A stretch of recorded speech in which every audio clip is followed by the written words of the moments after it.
नमस्कार. आयच्या ह्या हिडोनाच्या खाशेल्या एपिसोडात तुमकां सगळ्यांक येवकार. आज आमचे असे गेस्ट आसात म्हाका दिसता जांकां आयकुपाची पुराय गोंयाक उमळशीक आसतली.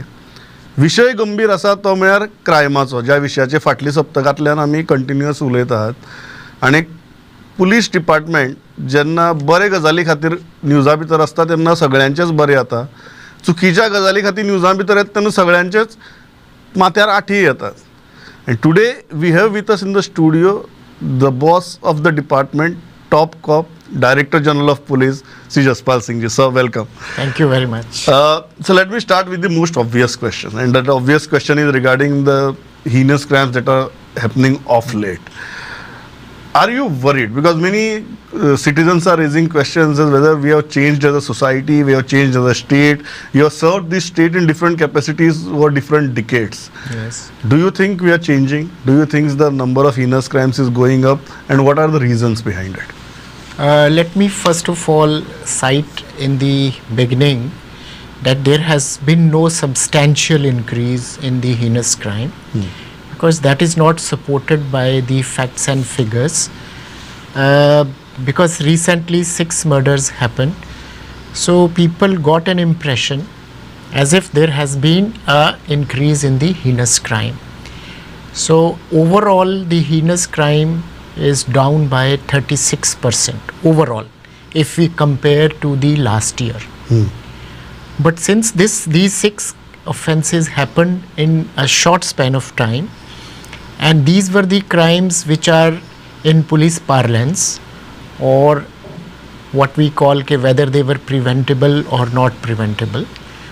Any offence which happens in the 4 walls of a house, particularly an offence of murder, because the conspiracy is hatched in the mind, and then the person you want to target is known to you, and you have complete confidence in him, she or he has complete confidence in you.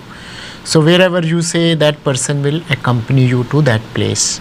Supposing if a husband is planning the murder of his wife, so they live in the same house 24/7. So therefore policing is done primarily on streets. Yes, I would have been worried had there been increase in street crime. Had there been shootings on the streets, had there been murder by a gangster. You are saying this is not an organized crime. It is not an organized crime, and it is not a crime which has been committed for the sake of some gain. Like murder is committed for property, murder is sometimes committed for gain, murder is sometimes committed when you are committing a robbery, and in the commission of the offence of robbery, you assault the person and person dies.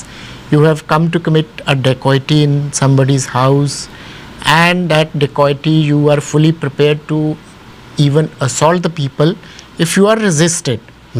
So those are the crimes which a police organization normally tries to prevent by ensuring presence of police on the streets. But if some relative is planning to commit the murder of his near or dear ones, it is inhumanly impossible to prevent that crime. So you have worked in different capacities during different phases in our state. Do you think we have changed as a state, we have changed as a society, the kind of crimes and the number of crimes that are taking place right now?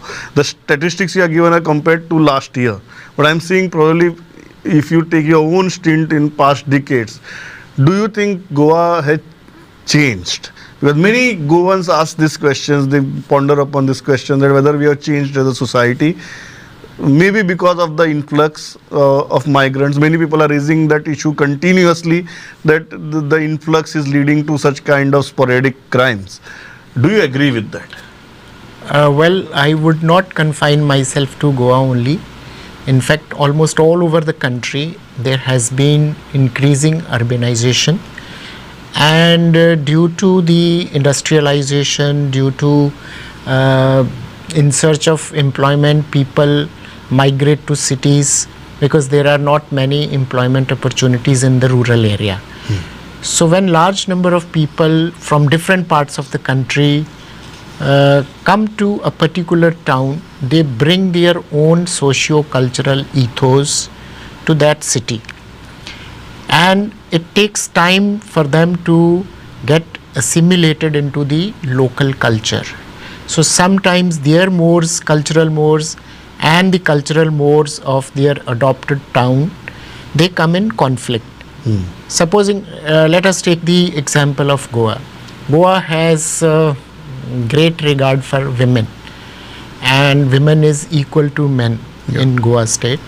But in certain other parts of the country, it is not so.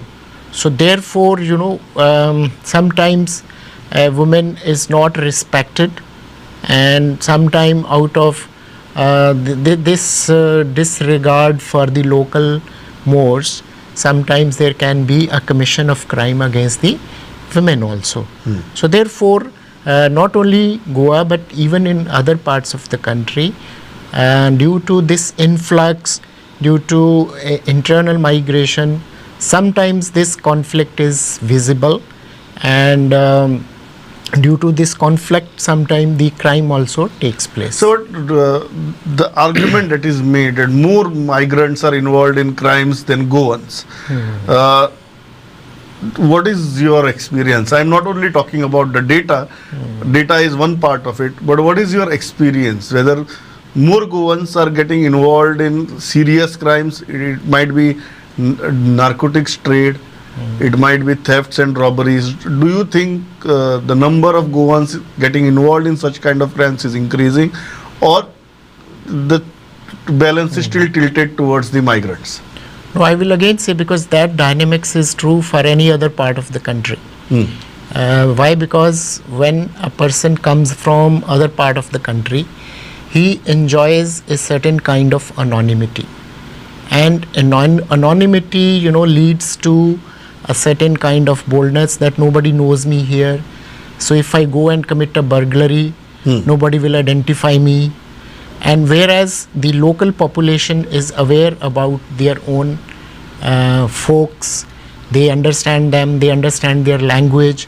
So sometimes it so happens that anonymity, like in a metropolitan city like Delhi, Bombay, Kolkata, Madras, it is because of the anonymity that people commit crime. So similarly, even in Goa also, in certain crimes like burglaries, like mobile theft, and like miscellaneous theft, sometimes outsiders are also involved. So far as drug trade is concerned, because without the support of local help, drug trade cannot be carried out. So therefore you have to have certain kind of local support, backbone network, to execute the drug trade. Sometimes you have to find customers. You are coming from outside, you will not be able to know kaise mujhe, because this is a very, very secret kind of trade.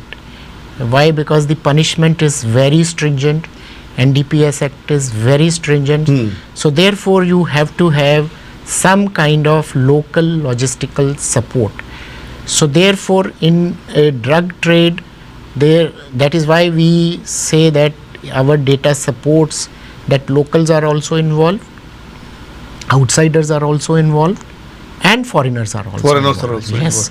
So because local support is always it cannot be carried out without the local if somebody apparatus. Tomorrow somebody lands from a plane or alights from a train or from a bus, he cannot go. It is not a commodity which you can freely distribute to people. So you have to find you need a local apparatus how this is to be carried out, so that local person will tell this is the way we can conceal the trade. One consistent argument is that the police are not doing enough to control the drug trade, and the second argument is whether Goa is merely a consumption destination or it is a destination which is much, much bigger and sinister than that. You see, at the national level, whenever the meetings are held at the level of very high level, and Goa doesn't figure in those states which have sizable drug trade. That is the reason why we say it is a consumption center. People bring drugs from outside in smaller commodities. There is a purchasing power available. People come in leisure and they want to enjoy, they want to dance, they want to drink. So therefore the easy demand is there. So you take example of any other tourist center, whether it is Kulu Manali, whether it is Jaipur, whether it is Bombay, whether it is Delhi, you will find a certain kind of incidence of drug trade, because these are the tourist hubs. Ready-made demand is available. Coming back to that, the Goa police is not doing enough. That is not correct, because every year and every month on month, year on year, the number of cases booked by Goa police is increasing. The number of people arrested by Goa police is increasing. So the argument is the big fish never lands in the net. No, because the big fish is not operating in Goa. Because earlier sometimes one state police tried to project this image, Yes. but that was not supported. The people they arrested, they were discharged. They were not even acquitted, they were discharged by the court of law. That means they were not having adequate evidence to pinpoint that they are the pointsmen or they are the interstate traders. Yes, drugs comes from outside. There are number of ways to bring drug. They can bring it by railways, they can bring it by aircraft, aeroplanes, they can bring it by taxis, they can bring it by buses. So there is such a huge traffic of vehicles, you cannot check them at the border checkpost, and it would be a wild goose chase. Unless, particularly in drug trade, unless you have pinpointed information. Otherwise you cannot stop drug trade by putting up a naka and checking each and every vehicle. There has to be a pinpointed There intelligence. has to be a pinpointed intelligence that somebody of this description would travel by this vehicle, and if checked you can find drug on him. So this kind of information comes only through sources, and particularly in drug trade, sources are very, very few. Even in our own state Goa, sometimes people do talk about this, but nobody has ever come forward to and my passed office on an information or passed on a tip. and to my office that so and so is involved in drug trade. If you check him, you can arrest him, there will be drug on him. It has never happened. So even otherwise also, as I said earlier, okay, NDPS Act is very stringent, so a lot of secrecy is. So let us go to the most burning issue of accidents. And let's go to the specifics later, but let's start with a broader sense. One allegation against Goa police is we are all focused upon chalaning people, then preventing traffic violations. The whole focus is on revenue. Suddenly the chalaning, the revenue has become the focus, and that's how the personnel are placed on roads. No, your statement itself is contradictory. Okay. Because what are we collecting? Fines. And who is fined? Who commits a violation? So the points at which policemen are placed looks like they are aimed at fining. It is not that. Not then preventing. The more violations you book, the more people will be disciplined. So that is the theory behind. Not revenue. No, revenue, we are not a revenue generating department. In fact, we are a spending department. Police doesn't earn revenue. When we challan, the objective is not to earn revenue. It is basically to bring home the fact to that person. Okay, look, you have been fined because you were not wearing a helmet. You have been fined because you were over speeding. You have been challaned because you were driving or riding the vehicle in a drunken state. You were driving the vehicle in contraindicated manner. That means you were driving the vehicle in one way. So when a person realizes, it is not that we mechanically fine them. When a person is challaned, he is explained wearing of helmet is mandatory. Yeah, absolutely. Under this and this section. So normally we wanted to conduct a study, but orally we, though it was not a formal, whether there has been recidivism. Recidivism is supposing an individual is challan, but has he ever been again challan? Are there instances? Because now we have e-challan system.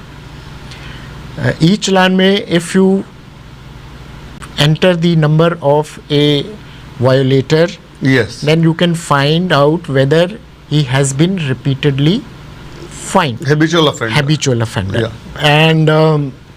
And we've come out, we have... So, but also there is a questions often raised about the way tourists are halted on the road by the police and the intentions behind it. Because usually tourists come here, they come here to enjoy. They are not very much stressed about stopped by a cop on the road. How do you look at this? Well, first of all, tourists can also violate. As you said, because they come in a mood of revelry and they want to enjoy.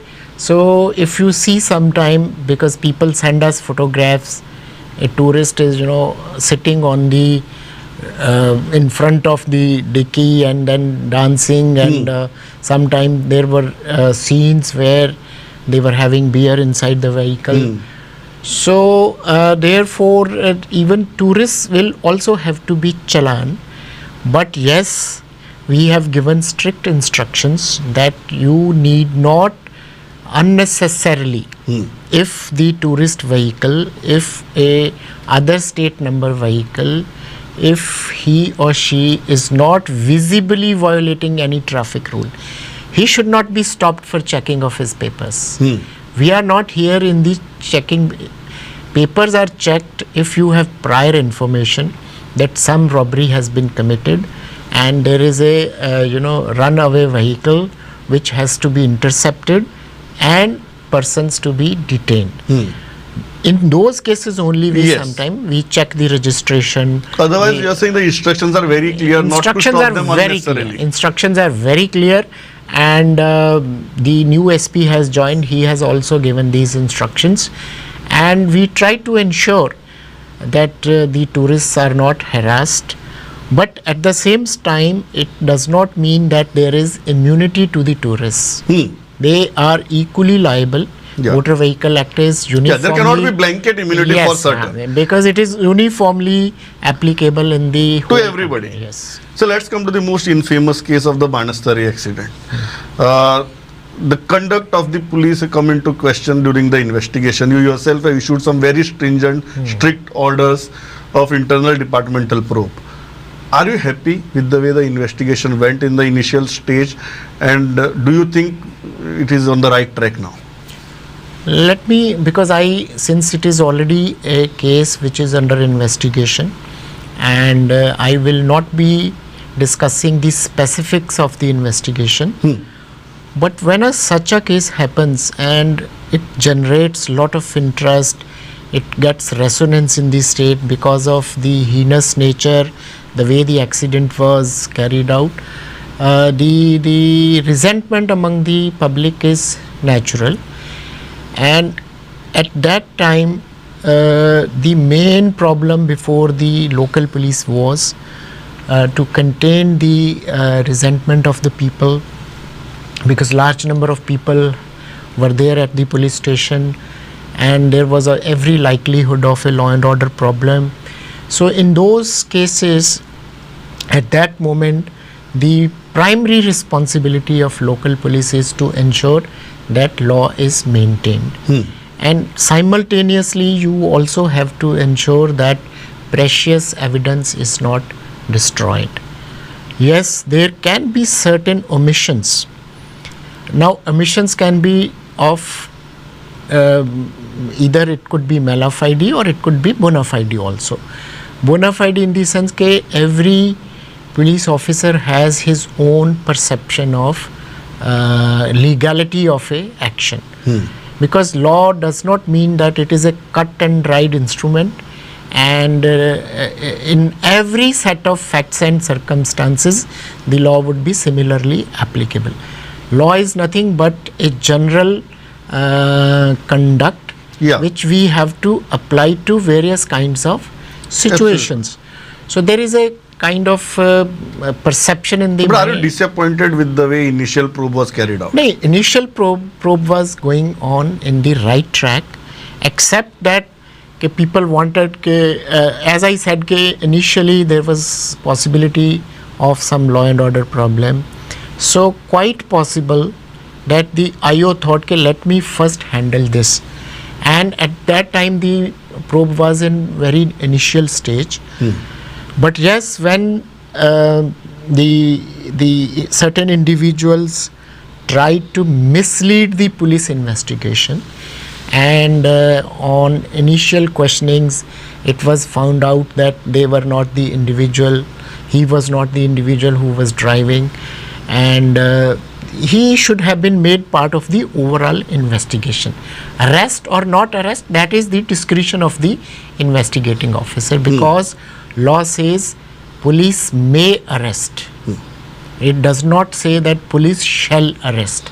So it is the discretion of a police officer, and the legality of that police action at that time will be judged by a court of law. A lot of political furor about this case, and the allegation on the department is it has moved into a political direction due to political pressure. How do you respond to that? No, it is absolutely false, and there is not even an iota of truth in this. I, for one, I never received any call. If at all I received, it was only to ensure that fair and professional investigation is carried out. I can say it on record that whenever I received any call, it was about the fair and professional investigation. No one tried to influence the investigation, and we also, in fact, the Inspector General himself was monitoring the case. I also reviewed the case, and it would be basically the observation at the bail stage are not significant, because once you complete the investigation, put the whole evidence before a court of law, that is the stage where comments about the quality or otherwise of investigation should be made. But generally at the stage of bail, granting of bail, the merit of the investigations are not discussed, because granting of bail is the discretion of the judicial court, whether the bail is to be granted or not. At that stage only the prima facie is seen. The comments are not made about the quality or merits of the merits of the case will come later. Come later at the trial stage. Yes. So let's move to the next important question about the way courts have viewed the police departments of late. May it be a sound ban where repetitively courts said that police are not doing enough, or in certain major cases where the strictures have been passed on IO that the investigation was not carried on properly. What we see usually is that courts pass the strictures and usually the action is not taken thereafter. Nothing happens of those strictures. Do you think department is handling these things properly, adequately? But let me first clarify that we are fully conscious of the noise pollution and the need to implement the noise pollution rules. But sometimes police is a dynamic department. There are multifarious responsibilities, and let me be very frank, primarily we are a general law enforcement agency. Primary duty is to prevent heinous nature of crime, property offences, and ensuring the safety and life and safety of the property of the individual and the lives of the individual. These are subsidiary duties which are basically the noise pollution rules are framed under the Environment Protection Act. So there are Are you parents. saying court is expecting too much from the department? No, I do not say that, but let me be also make it very clear that these are the subsidiary responsibilities. The primary responsibility of police as a law enforcement agency is to ensure law and order, to prevent offences, protect the life and liberty and property of the people. And then there are general nature, because there are many local and special laws which declare certain offences as cognizable offences. So are you saying don't expect everything from the police department because it's a frontline force? Do not dump everything on the same force. Yes, I would be very frank in that way. Yes, sometimes when certain other departments are not able to discharge their obligations, and then sometimes the higher courts expects that now only the police should be entrusted with this task, because, and courts are sometimes right also, most of the time they are right, in the sense that police has overarching presence in the society. The territory is divided into police station is divided into beats. Beat is the smallest area of the police station, and a beat officer would be aware about everything which happens in that beat.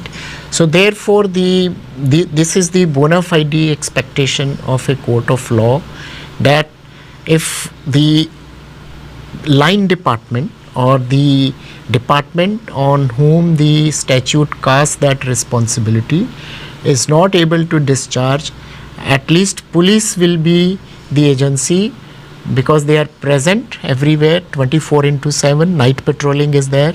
So that responsibility is cast upon the police department. You are saying fair expectation but too much to execute. Yes, because there are other duties also, and there is always a gap between the retirement and the recruitment. So my final question is, and I think everybody wants me to ask you this question, is about the cases that policemen are facing off late. Some have been suspended. There are cases where a dismissal took place from a senior IPS level officer to a constable level.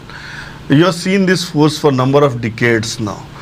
Do you feel, sir, that there is a certain level of moral degradation that is setting up in the force, maybe for various reasons, and are you concerned about it?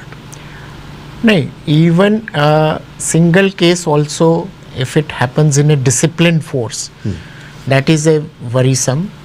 But since Goa Police is around 8,000 strong police force, so statistically speaking, ever since I have joined, 3 or 4 cases of this nature have come.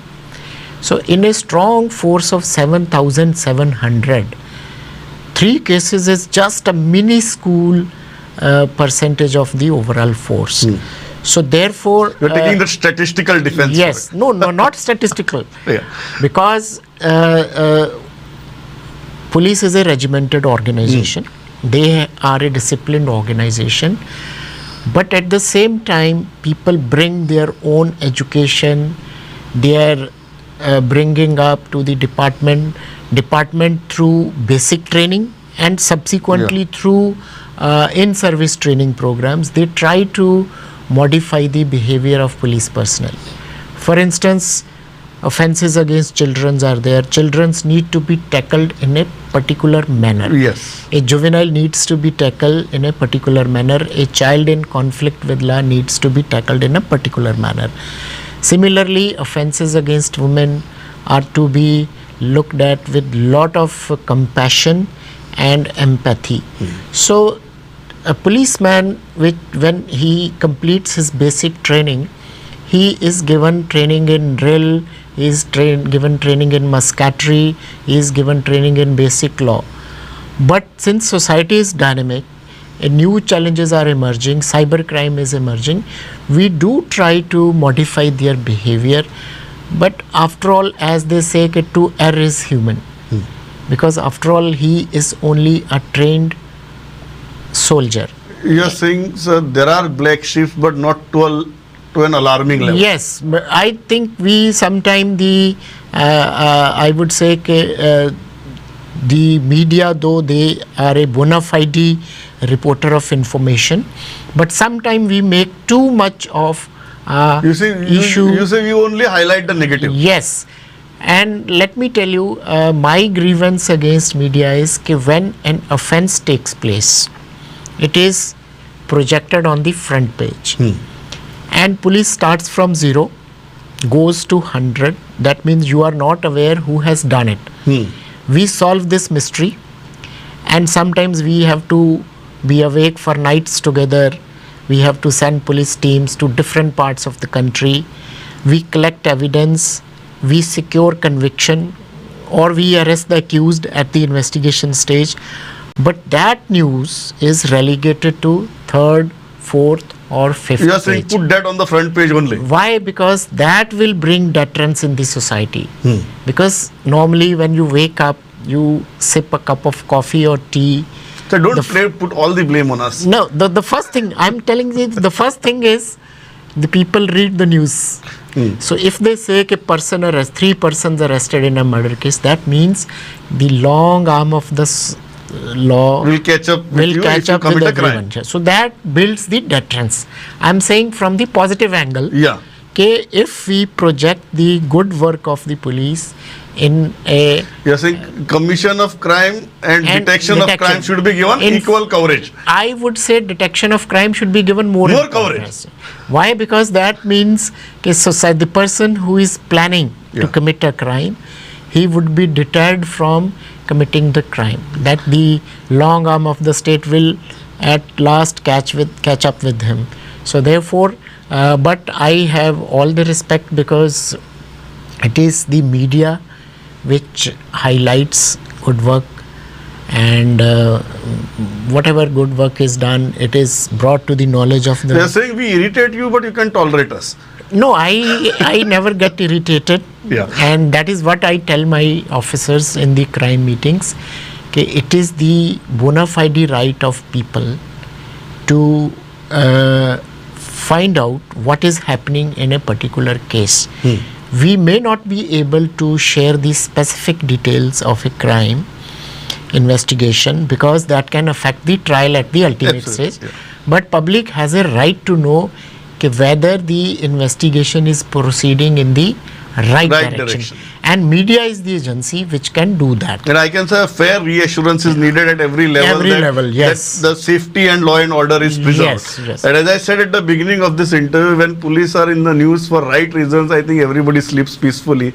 And although there are 3 or 4 examples, as sir mentioned, those 3 or 4 examples give sleepless nights to everybody, because for any citizen, the first call in distress goes to the police department. I think, sir, that's why as media also we are too much sensitive about the department compared to rest of the department. Yes. But yes, sir, today you accepted our invitation, took all questions and answered them, I think, very, very fairly and that directly, without any pretense. So thanks a lot for accepting our invitation. Thank you. And appearing here. Pleasure talking to you. Thank you very much. Thank you.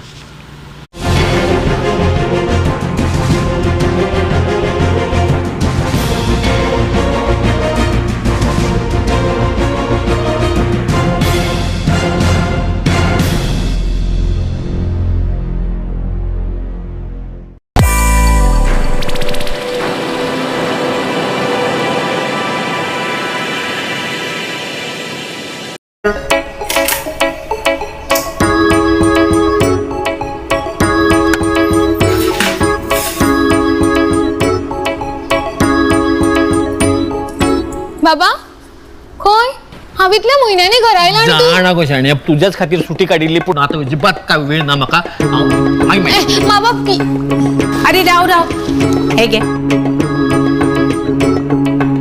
व्यवस्थित खा एकटोच खा होय वखद घे हा. टायमार घे विसरशी घेता नाजाल्यार मोबायलाचेर टायमर लाय पळोवया सायबिणी करता राव राव राव आता कितें हे घे आता ही कित्याक आज निमणी तारीख व्हडली लायन आसतली बिल्डिंगेचे भायर पावतली अरे कितलो वेळ वतान उबो रावतलो तूं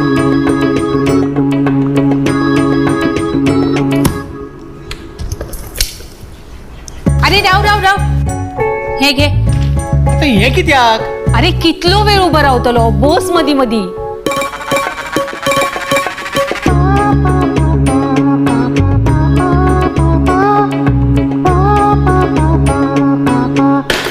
अरे आता हांगा कित्याक बसले तू चल बेगीन लायन केदी व्हडली जातली. अरे ही सगळी सर्कस कित्याक? तुका खबर ना? अगो लायटी बिल भरपाची आज निमणी तारीख. दवर ते सकल हा बिल दी.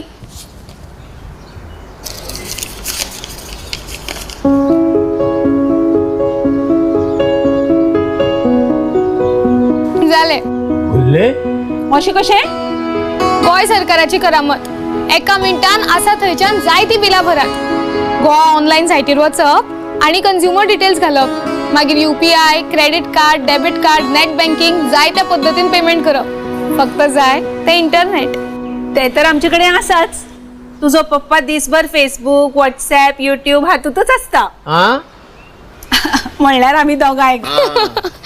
तशें जाल्यार सोमते हे उदकाचे बिल हांगा हाडटे हांव भरता. आता फक्त लायटीचे आणि उदकाचेच बिल न्हय तर birth certificate, marriage certificate, residence certificate आणि हेर जायत्यो गोष्टी घरा बसल्या बसल्या goaonline.gov.in ह्या सायटीचेर आता सरकारी कचेरींत फावटी मारपाची गरज ना. आता इनलाईन नाही, आता सगळ्यांक ऑनलाईन.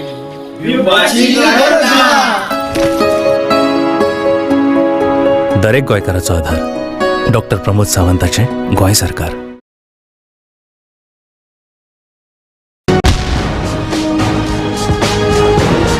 तुम्ही पळयतात Prudent. You are watching Prudent. Now your favorite app is bigger.